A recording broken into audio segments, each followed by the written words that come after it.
السلام علیکم ورحمۃ اللہ وبرکاتہ۔ محترم ناظرین و سامعین، آج تعلیم الاسلام کا 70واں درس ہے۔ آج کا ہمارا عنوان ہے تیمم کا بیان، لیکن مناسب یہ معلوم ہوتا ہے کہ رمضان مبارک کا نصف حصہ گزر چکا ہے۔ روزے، زکوٰۃ، اعتکاف کے مسائل ابھی بیان کر دیے جائیں جو تعلیم الاسلام کے اخیر میں ہیں۔ لہذا آج ہم 70ویں درس میں تیمم کے بیان کے بجائے تعلیم الاسلام کا آخری حصہ پڑھیں گے۔ بسم اللہ الرحمن الرحیم۔ اسلامی فرائض میں روزے کا بیان۔ سوال: روزہ کسے کہتے ہیں؟ جواب: صبح صادق سے غروب آفتاب تک نیت کے ساتھ کھانے پینے اور نفسانی خواہش پوری کرنے کو چھوڑ دینے کا نام روزہ ہے۔ نیت کے ساتھ، اگر کوئی شخص رات میں سو گیا اور غروب آفتاب کے وقت وہ اٹھا ہے اور وہ پھر یہ سمجھ لے کہ میرا روزہ تھا تو روزہ نہیں ہوگا، نیت ضروری ہے۔ روزے کو صوم اور صیام اور روزہ کھولنے کو افطار کہتے ہیں۔ سوال: روزے کی کتنی قسمیں ہیں؟ جواب: روزے کی 8 قسمیں ہیں۔ ان 8 قسموں کو سمجھنا اس لیے ضروری ہے کہ آگے انہی 8 قسموں کے مسائل بیان کیے جائیں گے۔ نمبر 1 فرض معین، نمبر 2 فرض غیر معین، نمبر 3 واجب معین، نمبر 4 واجب غیر معین، نمبر 5 سنت، نمبر 6 نفل، نمبر 7 مکروہ، نمبر 8 حرام۔ سوال: فرض معین کون سے روزے ہیں؟ جواب: سال بھر میں 1 مہینہ یعنی رمضان شریف کے روزے فرض معین ہیں۔ سوال: فرض غیر معین کون سے روزے ہیں؟ جواب: اگر کسی عذر کی وجہ سے یا بلا عذر رمضان شریف کے روزے چھوٹ جائیں تو ان کی قضا کے روزے فرض غیر معین ہیں۔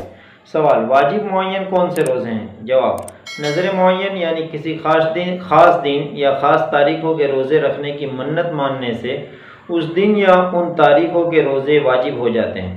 جیسے کسی نے منت مانی کہ اگر میں امتحان میں پاس ہو گیا تو خدا کے واسطے رجب کی پہلی تاریخ کا روزہ رکھوں گا۔ سوال: واجب غیر معین کون سے روزے ہیں؟ جواب: کفاروں کے روزے اور نظر غیر معین کے روزے واجب غیر معین ہیں۔ مثلا کسی نے منت مانی کہ اگر میں اول نمبر پر پاس ہوا تو خدا کے واسطے 3 روزے رکھوں گا، یہ نظر غیر معین کہا جائے گا۔ سوال: کون سے روزے سنت ہیں؟ جواب: روزوں میں سنت موقدہ کوئی روزہ نہیں، لیکن جن دنوں کے روزے حضور رسول کریم صلی اللہ تعالیٰ علیہ وسلم سے رکھنے یا ان کی ترغیب دینی ثابت ہیں انہیں سنت کہتے ہیں۔ جیسے عاشورہ کے 2 روزے یعنی محرم کی 9ویں اور 10ویں تاریخ کے روزے۔ عاشورہ محرم کی 10ویں تاریخ کا نام ہے، اور عرفہ یعنی ذی الحجہ کی 9ویں تاریخ کا روزہ، اور ایام بیس یعنی ہر مہینے کی 13ویں، 14ویں اور 15ویں تاریخ کے روزے ہیں۔ یہ تمام سنت ہیں۔ سوال: مستحب کون سے روزے ہیں؟ جواب: فرض اور واجب اور سنت روزوں کے بعد تمام روزے مستحب ہیں، لیکن بعض روزے ایسے ہیں کہ ان میں ثواب زیادہ ہیں، جیسے شوال میں 6 روزے، ماہ شعبان کی 15ویں تاریخ کا روزہ، جمعہ کے دن کا روزہ، پیر کے دن کا روزہ، جمعرات کے دن کا روزہ۔ سوال: مکروہ کون سے روزے ہیں؟ جواب: صرف سنیچر کے دن کا روزہ، صرف عاشورے یعنی 10ویں تاریخ کا روزہ، نوروز کے دن کا روزہ یعنی سال کے پہلے دن کا روزہ، عورت کو بغیر اجازت خاوند نفلی روزے رکھنا، یہ مکروہ ہیں۔ سوال: کون سے روزے حرام ہیں؟ جواب: سال بھر میں 5 روزے حرام ہیں۔ عید الفطر اور عید الاضحیٰ کے 2 روزے اور ایام تشریق کے 3 روزے۔ ایام تشریق ذی الحجہ کی 11ویں، 12ویں، 13ویں تاریخوں کا نام ہے۔ یہ تمام قسم کے روزوں کا بیان ہو چکا۔ اب اس میں جو فرض، واجب، سنت، نفل، اسی طرح مستحب وغیرہ جو تفصیلات آئی، یہ سب کے سب روزے احادیث مبارکہ میں ثابت ہیں اور ہر ایک پر دلیل موجود ہیں۔ ہمارا مقصد اس کتاب کے ذریعے سے دین کی بنیادی معلومات لوگوں تک پہنچانا ہے، فراہم کرانا ہے، تاکہ لوگوں کو معلوم ہو جائے۔ لہذا ہم ان تمام مسائل کو تفصیل سے نہیں بیان کرتے ہیں، بلکہ جتنا تعلیم الاسلام میں ہے اتنا ہی اس کی ہی تفصیل بیان کرنا مناسب سمجھتے ہیں۔ لہذا اگر کوئی شخص حوالہ چاہتا ہوں کسی مسئلے پہ تو اتنا ضرور یاد رکھیں کہ ہر مسئلے پہ حوالہ موجود ہیں، اور یہ کتاب اوتھینٹک کتاب ہے۔ اس میں لکھا ہوا ہر مسئلہ قرآن اور حدیث سے ثابت ہے۔ جس کو بھی اس پر دلائل چاہیے تو وہ ہم سے پرسنل میں رابطہ کر سکتا ہے، ہماری ویڈیو کے نیچے کمنٹ کر کے، یا پھر ہمارے نمبر بھی دیے ہوئے نمبر پہ کال نہ کرے، میسج کر کے ہم سے معلومات حاصل کر سکتے ہیں۔ رمضان شریف کے روزوں کا بیان۔ سوال: رمضان شریف کے روزوں کی کیا فضیلت ہیں؟ جواب: رمضان شریف کے روزوں کا بہت بڑا ثواب ہے اور بہت سی فضیلتیں حدیث شریف میں آئی ہیں۔ مثلا حضور رسول کریم صلی اللہ تعالیٰ علیہ وسلم نے فرمایا کہ جو شخص خاص اللہ تعالیٰ کی رضامندی کے لیے رمضان شریف کے روزے رکھیں تو اس کے پچھلے سب گناہ معاف ہو جائیں گے۔ دوسری حدیث میں حضور صلی اللہ تعالیٰ علیہ وسلم نے فرمایا کہ روزہ دار کے منہ کی بھبک یعنی بو اللہ تعالیٰ کے نزدیک مشک کی خوشبو سے بھی بہتر ہے۔ تیسری حدیث میں ہے کہ اللہ تعالیٰ فرماتا ہے کہ روزہ خاص میرے لیے ہیں اور میں خود اس کی جزا دوں گا، بدلہ دوں گا۔ اسی طرح اور بھی بہت سی فضیلتیں حدیثوں میں آئی ہیں۔ سوال: رمضان شریف کے روزے کن لوگوں پر فرض ہیں؟ جواب: ہر مسلمان عاقل بالغ مرد اور عورت پر فرض ہیں۔ ان کی فرضیت کا انکار کرنے والا کافر اور بلا عذر چھوڑنے والا سخت گنہگار اور فاسق ہیں۔ اگرچہ نابالغ پر نماز روزہ فرض نہیں، لیکن عادت ڈالنے کے لیے بلوغ سے پہلے ہی روزہ رکھوانے اور نماز پڑھوانے کا حکم ہے۔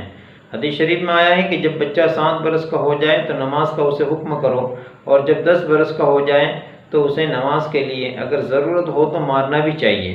اسی طرح جب روزہ رکھنے کی طاقت ہو جائے تو جتنے روزے رکھ سکتا ہو اتنے روزے اسے رکھوانے چاہیے۔ اس میں ایک اہم مسئلہ ہمارے سامنے آیا۔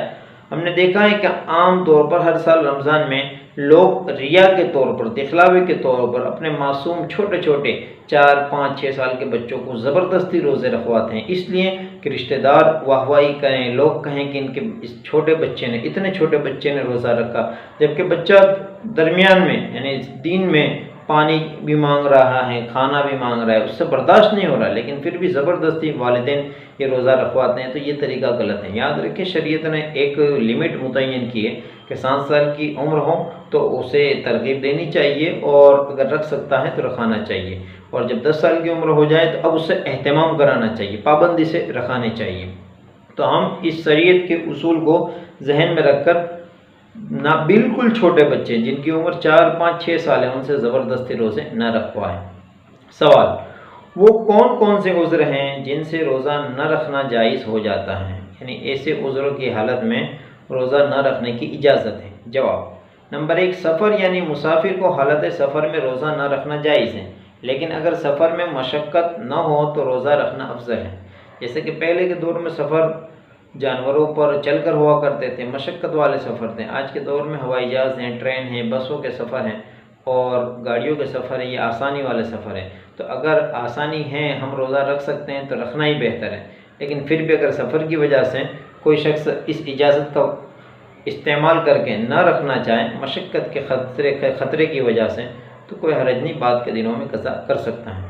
نمبر 2، مرض یعنی ایسی بیماری جس میں روزہ رکھنے کی طاقت نہ ہو یا بیماری کے بڑھ جانے کا اندیشہ ہو۔ نمبر 3، بہت بوڑھا ہو یعنی ضعیفی زیادہ، کمزوری جسم میں زیادہ ہو، نہ رکھ سکتا ہو، تو اجازت ہے کہ وہ نہ رکھیں اور اس کے بجائے اس کے روزے کے بجائے فدیہ دے دیں اگر بعد میں بھی روزہ رکھنے کی طاقت نہ ہو تو۔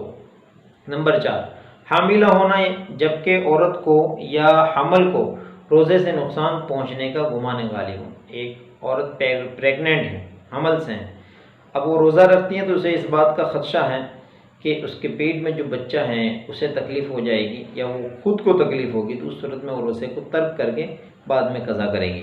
نمبر 5، دودھ پلانا جبکہ دودھ پلانے والی کو یا بچے کو روزے سے نقصان پہنچتا ہو۔ دودھ پلانے والی عورت کو اس بات کا خطرہ ہو کہ روزہ رکھے گی تو وہ خود کمزور ہو جائے گی، اس کی جان کا خطرہ ہے، یا بچے کی جان کا خطرہ ہے، بچہ پریشان ہو جائے گا، تو اس صورت میں وہ ترک کر کے بعد کے دنوں میں قضا کریں۔ نمبر 6، روزے سے اس قدر بھوک پیاس کا غلبہ ہو کہ جان نکل جانے کا اندیشہ ہو جائے۔ نمبر 7، اور حیض و نفاس کی حالتوں میں روزہ رکھنا جائز